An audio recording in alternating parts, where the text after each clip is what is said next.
وَلِكُلٍّ وِجْهَةٌ هُوَ مُوَلِّيهَا فَاسْتَبِقُوا الْخَيْرَاتِ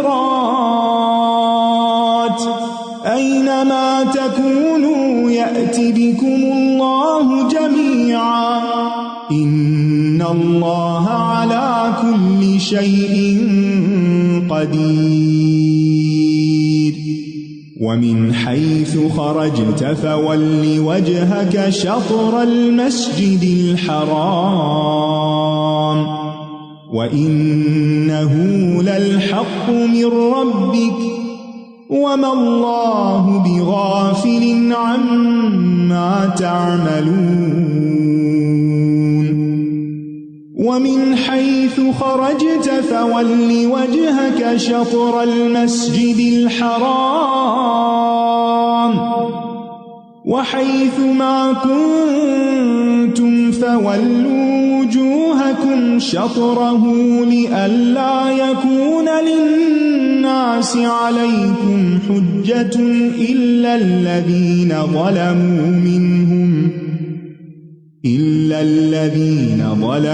مِنْهُمْ فَلَا تَخْشَوْهُمْ وَاخْشَوْنِي وَلِأُتِمَّ نِعْمَتِي عَلَيْكُمْ وَلَعَلَّكُمْ تَهْتَدُونَ كَمَا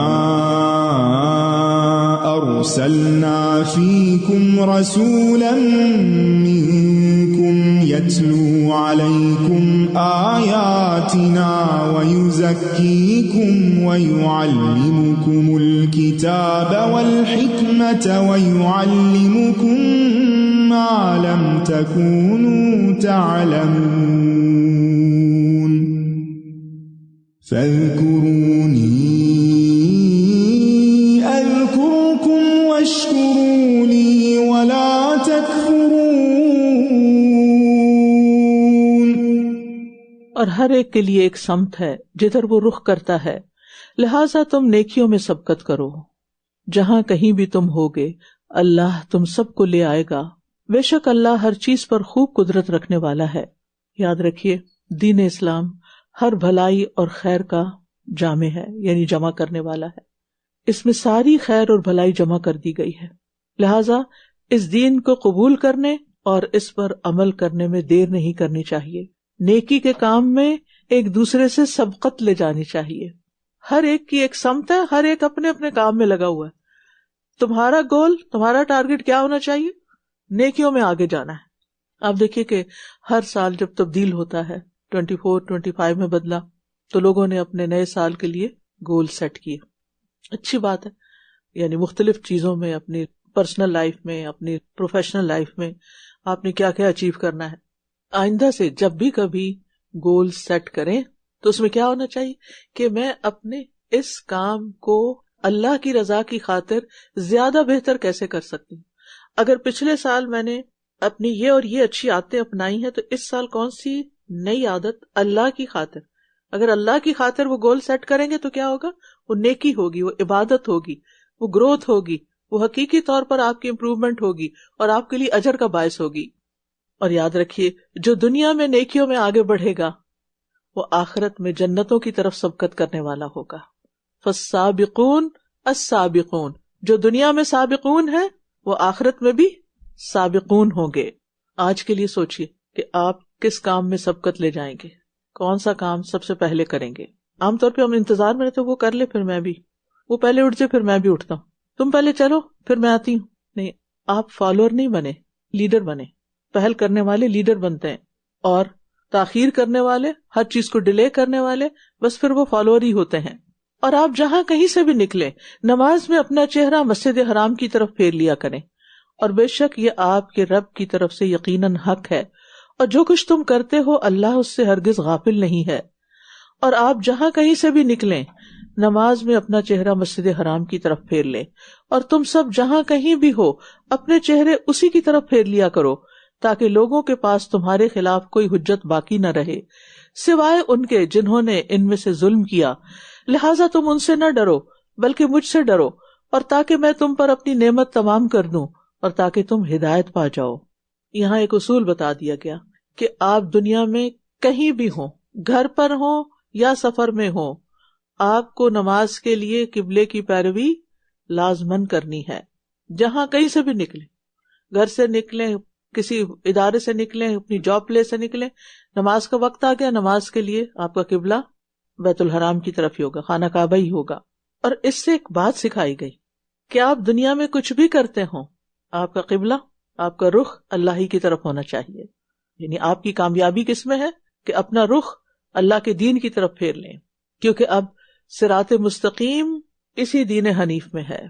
آپ دنیا میں کہیں بھی رہتے ہو، ویسٹ میں رہتے ہو، ایسٹ میں رہتے ہو، آپ کو کیا بن کے رہنا ہے؟ اللہ کا بندہ بن کے رہنا ہے. اپنا رخ، اپنا قبلہ وہی رکھنا ہے. یہ نہیں کہ آپ کا دیس بدلا تو بیس بھی بدلا اور آپ کا قبلہ بھی بدل گیا، آپ کی پرائرٹیز بھی چینج ہو گئی. آپ مسجد میں ہیں، آپ الہدا میں ہیں، آپ کا قبلہ کچھ اور ہے، ترجیح کچھ اور ہے، جب گھر پہنچے تو قبلہ بدل گیا. یہ نہیں ہو سکتا. یعنی سوچنے کی بات ہے نا کہ قبلے کی پابندی کیوں کرائی جا رہی ہے، وہ پریکٹس کیوں کرائی جا رہی ہے؟ اس لیے کہ ہر معاملے میں تمہارا قبلہ درست ہونا چاہیے، ہر کام اللہ ہی کے لیے ہونا چاہیے اور اسی کی مرضی کے مطابق ہونا چاہیے. جیسا کہ ہم نے تمہارے درمیان تم ہی میں سے ایک رسول بھیجا ہے جو تم پر ہماری آیات کی تلاوت کرتا ہے اور تمہارا تزکیہ کرتا ہے اور تمہیں کتاب و حکمت کی تعلیم دیتا ہے اور تمہیں وہ کچھ سکھاتا ہے جو تم نہیں جانتے تھے. تو بات یہ ہے کہ انسان کمی اور نقص کا پتلا ہے، اللہ کا دین اسے مکمل کرتا ہے کیونکہ وہ تمہیں وہ کچھ سکھاتا ہے جو تم نہیں جانتے تھے. یعنی اگر آپ حقیقی معنوں میں اپنے علم میں اضافہ کرنا چاہتے ہیں، حکمت میں اضافہ کرنا چاہتے ہیں، تزکیہ کرنا چاہتے ہیں، تو پھر انہی 4 چیزوں کو لازم کرنا ہوگا. یہاں سے آپ کو وہ علم اور حکمت ملے گی، یعنی قرآن و سنت، جو دنیا کے کسی بھی علم میں نہیں، کسی بھی ڈگری میں نہیں، کیونکہ یہ علم اللہ کی طرف سے آیا ہے. کما ارسلنا، ہم نے بھیجا، اللہ نے بھیجا ہے، اور وہ باتیں تمہیں بتا رہا ہے جو صرف دنیا کی نہیں. آپ دیکھیں کہ دنیا کی جتنی بھی تعلیم ہے وہ صرف دنیا اورینٹڈ ہے، دنیا کے گرد گھومتی ہے، جبکہ قرآن و سنت کی تعلیم دنیا کو بھی اچھا بنانا سکھاتی ہے، لیکن اس کے ساتھ ساتھ آپ کو آخرت کی خبریں دیتی ہے. یہ خبر آپ کو کوئی اور علم نہیں دے گا، کوئی اور استاد نہیں دے گا، یہ خبریں آپ کو رسول اللہ صلی اللہ علیہ وسلم سے ہی ملیں گی. لہٰذا اس علم کے حاصل کرنے کو معمولی چیز مت سمجھیں. اس معاملے میں کبھی بھی اپنا کانفیڈنس نہیں کھوئیں کہ میں اپنا وقت ضائع کر رہی ہوں، میں کیا کر رہی ہوں. نہیں. پھر فرمایا بس تم مجھے یاد کرو، میں تمہیں یاد کروں گا، اور تم میرا شکر ادا کرو اور میری ناشکری نہ کرو. لہٰذا ہمیں اللہ کی اطاعت کے ذریعے ہر دم اللہ کو یاد کرتے رہنا ہے. ابن عباس کہتے ہیں تم مجھے یاد کرو اپنی اطاعت کے ساتھ، میں تمہیں یاد کروں گا اپنی مغفرت کے ساتھ. تم اللہ کی بات مانو، اللہ تمہاری بخشش کر دے گا. اور پھر آپ دیکھیے کہ جب انسان اللہ کا ذکر کرتا ہے تو ساتھ ہی رحمت اور سکینت آتی ہے. یعنی یہ کہاں سے آتی ہے؟ آپ نے اللہ کو یاد کیا، اللہ کا ذکر کیا، اللہ نے آپ پر فوراً فاذکرونی اذکرکم، اللہ نے آپ کو یاد کر کے آپ کو رحمت اپنی بھیج دی، اپنی سکینت نازل کر دی، اپنے فرشتے بھیج دیے کہ جاؤ ان کو ڈھانپ لو. یا ایھا الذین آمنوا استعینوا بالصبر والصلاة ان اللہ مع الصابرین ولا تقولوا لمن يقتل في سبيل الله اموات بل احیاء ولكن لا تشعرون وَلَنَبْلُوَنَّكُمْ بِشَيْءٍ مِّنَ الْخَوْفِ وَالْجُوعِ وَنَقْصٍ مِّنَ الْأَمْوَالِ وَالْأَنفُسِ وَالثَّمَرَاتِ وَبَشِّرِ الصَّابِرِينَ الَّذِينَ إِذَا أَصَابَتْهُم مُّصِيبَةٌ قَالُوا إِنَّا لِلَّهِ وَإِنَّا إِلَيْهِ رَاجِعُونَ أُولَئِكَ عَلَيْهِمْ صَلَوَاتٌ مِّن رَّبِّهِمْ وَرَحْمَةٌ وَأُولَئِكَ هُمُ مهتدون إن الصفا والمروة من شعائر الله فمن حج البيت أو اعتمر فلا جناح عليه أن يطوف بهما ومن تطوع خيرا فإن الله شاكر عليم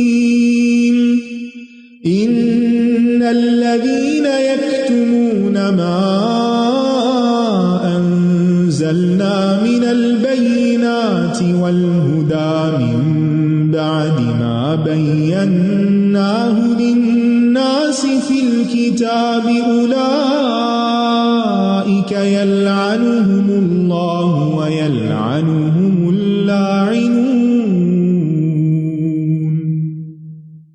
إلا الذين تابوا وأصلحوا وبينوا فأولئك أتوب عليهم وأنا التواب الرحيم إن الذين كفروا وماتوا وهم كفار أولئك عليهم لعنة الله والملائكة والناس أجمعين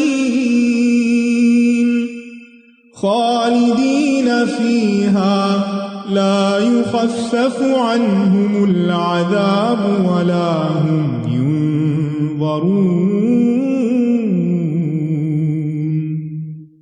وإلهكم إله واحد لا إله إلا هو الرحمن الرحيم اے لوگو جو ایمان لائے ہو، صبر اور نماز سے مدد حاصل کرو، بے شک اللہ صبر کرنے والوں کے ساتھ ہے۔ صبر ایک عبادت ہے اور اللہ کی مدد حاصل کرنے کا ذریعہ ہے۔ بے صبرے پن سے انسان کو کچھ بھی نہیں ملتا سوائے اپنے آپ کو گھلانے کے، اپنے آپ کو ٹارچر کرنے کے۔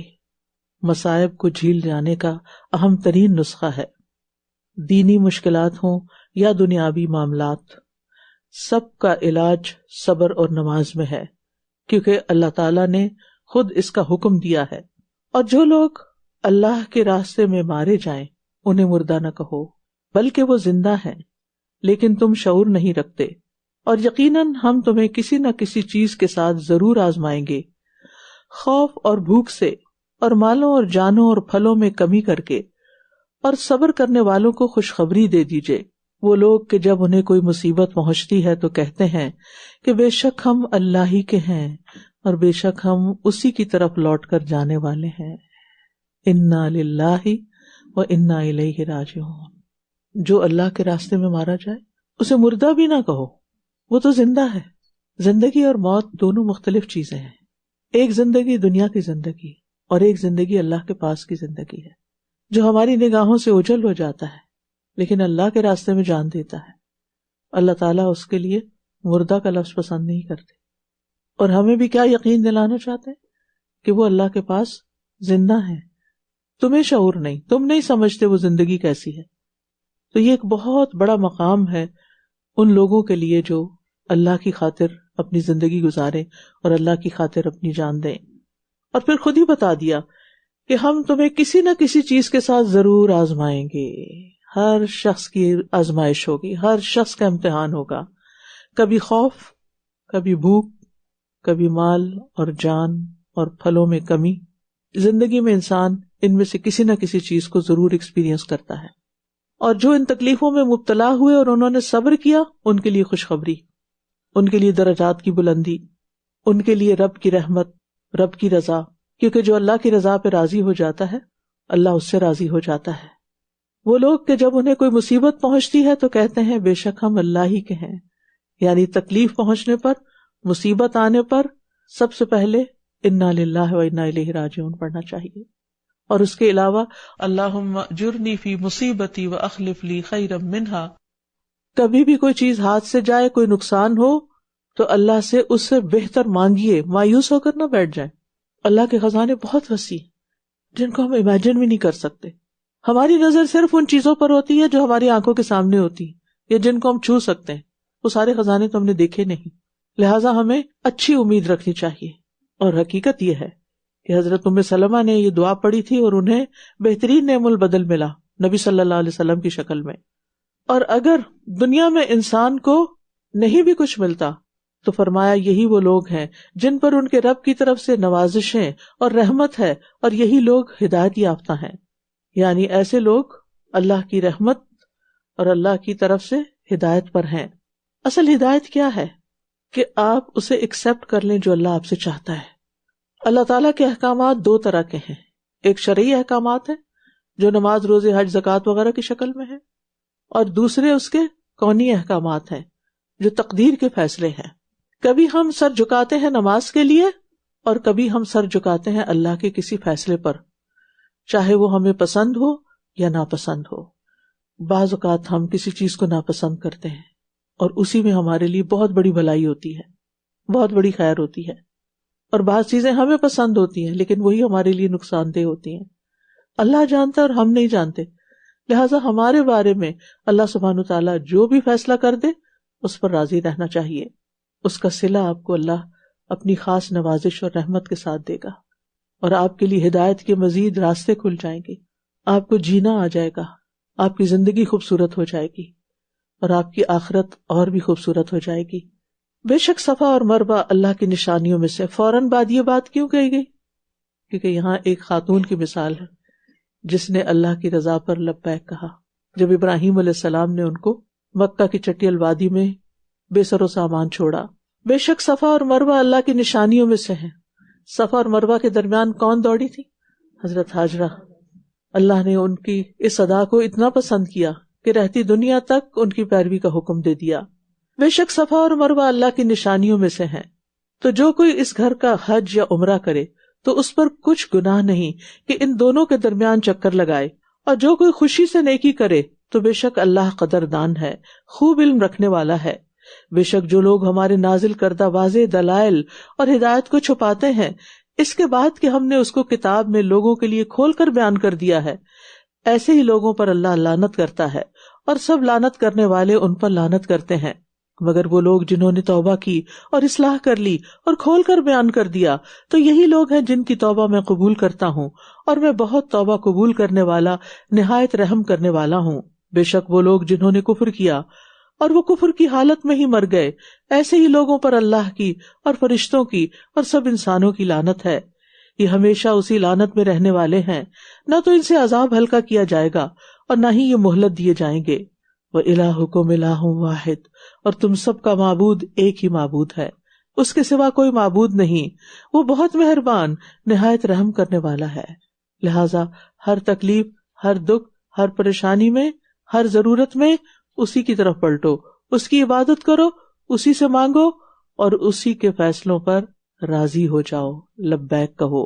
إن في خلق السماوات والأرض واختلاف الليل والنهار والفلك التي تجري في البحر بما ينفع الناس وما أنزل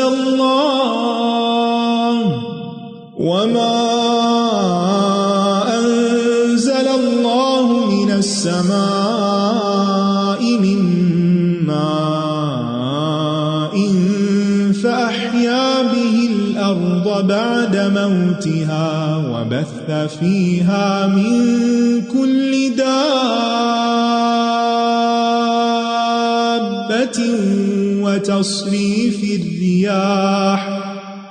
وتصريف الرياح والسحاب المسخر بين السماء والأرض لآيات لقوم يعقلون ومن الناس من يتخذ من دون الله أندادا يحبونهم كحب الله والذین آمنوا اشد حبا للہ ولو يرى الذین ظلموا اذ يرون العذاب ان القوة للہ جميعا وان اللہ شدید العذاب اذ تبرأ الذین اتبعوا من الذین اتبعوا ورأوا العذاب وتقطعت بهم الأسباب وقال الذین اتبعوا لو أن لنا كرة فنتبرأ منهم كما تبرأوا منا كذلك يريهم الله أعمالهم حسرات عليهم وما هم بخارجين من النار۔ بے شک آسمانوں اور زمین کی پیدائش میں اور رات اور دن کے ایک دوسرے کے پیچھے آنے جانے میں اور ان کشتیوں میں جو سمندر میں وہ چیزیں لے کر چلتی ہیں جو لوگوں کو نفع دیتی ہیں، اور اس پانی میں جو اللہ نے آسمان سے اتارا، پھر اس سے زمین کو اس کی موت کے بعد زندہ کیا اور اس میں ہر قسم کے جاندار پھیلا دیے، اور ہواؤں کی گردش میں اور ان بادلوں میں جو آسمان اور زمین کے درمیان مسخر ہیں، ان لوگوں کے لیے یقیناً بہت سی نشانیاں ہیں جو عقل رکھتے ہیں۔ تو گویا اللہ کی معرفت والی آیات میں غور و فکر کرنا عقل مند ہونے کی علامت ہے۔ کائنات میں غور کیا کیجئے، اس سے آپ کو اللہ کی پہچان ہوگی، اور جب اللہ کی پہچان ہو جائے گی تو اس کی عظمت آپ کے دل میں آئے گی، اور جب اللہ کی عظمت اور بڑائی دل میں آ جائے گی تو اللہ کی اطاعت کرنا آسان ہو جائے گا۔ اور لوگوں میں سے کچھ ایسے ہیں جو اللہ کے سوا اوروں کو اس کا مد مقابل بنا لیتے ہیں، یہ ان سے ایسی محبت کرتے ہیں جیسی محبت اللہ سے ہونی چاہیے، اور وہ لوگ جو ایمان لائے وہ اللہ کی محبت میں سب سے زیادہ شدید ہیں۔ اور کاش ظالم دیکھ لیں، جب یہ عذاب کو دیکھیں گے تو جان لیں گے کہ بے شک قوت ساری کی ساری اللہ ہی کے لیے ہے، اور بے شک اللہ شدید عذاب والا ہے۔ والذین آمنوا اشد حبا للہ، بڑا اہم سبق ہے، ایمان کو پرکھنے کا معیار ہے کہ ہماری محبتوں کا مرکز کون ہے، ہم سب سے زیادہ محبت کس سے کرتے ہیں، ہم شدید محبت کس سے کرتے ہیں، کیونکہ اللہ نے دلوں میں محبتیں بھی رکھی ہیں، اللہ نے دلوں میں بہت سے جذبات رکھے ہیں، تو ان کو سب سے زیادہ اللہ کے لیے خالص کرنے کی ضرورت ہے، اور اللہ کی محبت اللہ کی رضا کے کاموں کو سامنے لے آتی ہے، اور انسان کی چوائس پھر اللہ کو راضی کرنا بن جاتا ہے۔ ایمان والے کسی کی بھی شدید محبت کو اللہ کی محبت پر قربان کر سکتے ہیں، اور اللہ سے شدید محبت کا اظہار انسان کے ہر عمل میں ہونا چاہیے۔ آپ کو دیکھ کر دوسروں کو پتہ چلنا چاہیے کہ آپ واقعی اللہ سے محبت کرتے ہیں، کیونکہ جو جس چیز کی محبت میں مبتلا ہوتا ہے اس کی گفتگو سے بھی پتہ چلتا ہے، اس کے رویے سے بھی پتہ چلتا ہے، کیونکہ جب دل میں کسی کی محبت جڑ پکڑ لیتی ہے تو اس کے اثرات اعضاء پر لازماً ظاہر ہوتے ہیں۔ اگر دل میں اللہ کی شدید محبت ہو تو پھر آپ کا ظاہر اس کی عکاسی کرنے والا ہوگا۔ ایسے میں انسان اللہ کی اطاعت میں خوب محنت کرتا ہے، اللہ کی عبادت کے لیے شوق رکھتا ہے، اللہ کے کلام سے لطف اندوز ہوتا ہے، اللہ کی قضاء اور قدر پر راضی ہوتا ہے، اللہ کی ملاقات کا شوق رکھتا ہے، اللہ کے ذکر میں اس کو راحت اور سکون ملتا ہے، تنہائی میں وہ اللہ سے انس پاتا ہے۔ لہذا ان کاموں کو جاننے کی کوشش کریں جن کے ذریعے اللہ کی محبت حاصل ہوتی ہے۔ وہ لوگ جن کی پیروی کی گئی تھی جب ان لوگوں سے بیزار ہو جائیں گے جنہوں نے پیروی کی تھی، اور یہ سب عذاب دیکھ لیں گے اور ان کے آپس کے تعلقات منقطع ہو جائیں گے، اور جن لوگوں نے پیروی کی تھی وہ کہیں گے کہ کاش ہمارے لیے ایک بار دنیا میں واپسی کا موقع ہو تو ہم بھی ان سے اسی طرح بیزار ہوں جس طرح یہ ہم سے بیزار ہو رہے ہیں۔ اس طرح اللہ ان کے اعمال ان پر حسرتیں بنا کر دکھائے گا، اور یہ آگ سے ہرگز نکلنے والے نہیں۔ تو اس سے یہ پتہ چلتا ہے کہ جو لوگ جس سے محبت کرتے ہیں اس کی پیروی بھی کرتے ہیں، اور جن کی وہ دنیا میں پیروی کریں گے قیامت کے دن وہ لیڈر ان سے بیزار ہو جائیں گے، وہ ان کے کسی کام نہیں آئیں گے، ان کے آپس کے تعلقات منقطع ہو جائیں گے، اور پھر وہ حسرت کا شکار ہوں گے کاش ہمیں ایک موقع اور ملے دنیا میں جائیں تو ہم ان کی پیروی کرنے کی بجائے ان سے بیزار ہو کر دکھائیں، لیکن یہ سب کچھ صرف حسرت بن جائے گا، کیونکہ آخرت سے واپس کوئی بھی نہیں آ سکتا۔ یاد رکھیے برے اعمال قیامت کے دن انسان کے لیے بڑی ہی حسرت کا باعث ہوں گے، کاش ہم یہ نہ کرتے۔ تو لسٹ بنائیے ان کاموں کی جن کو آپ سمجھتے ہیں کہ یہ اللہ کی مرضی کے خلاف جا رہے ہیں، اور ان کے اوپر کراس ڈالیے کہ آئندہ مجھے نہیں کرنے، کیونکہ یہ میرے اعمال قیامت کے دن میرے لیے پریشانی اور بے چینی کا سبب بنے گے، اور وہاں میں کچھ بھی نہیں کر سکوں گی۔ اگر میں وہاں ان کو چھوڑنا چاہوں گی تو مجھے آج چھوڑ دینا چاہیے۔ اللہ تعالیٰ ہمیں اس کی توفیق عطا فرمائے۔ وآخر دعوانا ان الحمد للہ رب العالمین۔ سبحانک اللہم وبحمدک، اشہد ان لا الہ الا انت، استغفرک واتوب الیک۔ السلام علیکم ورحمۃ اللہ وبرکاتہ۔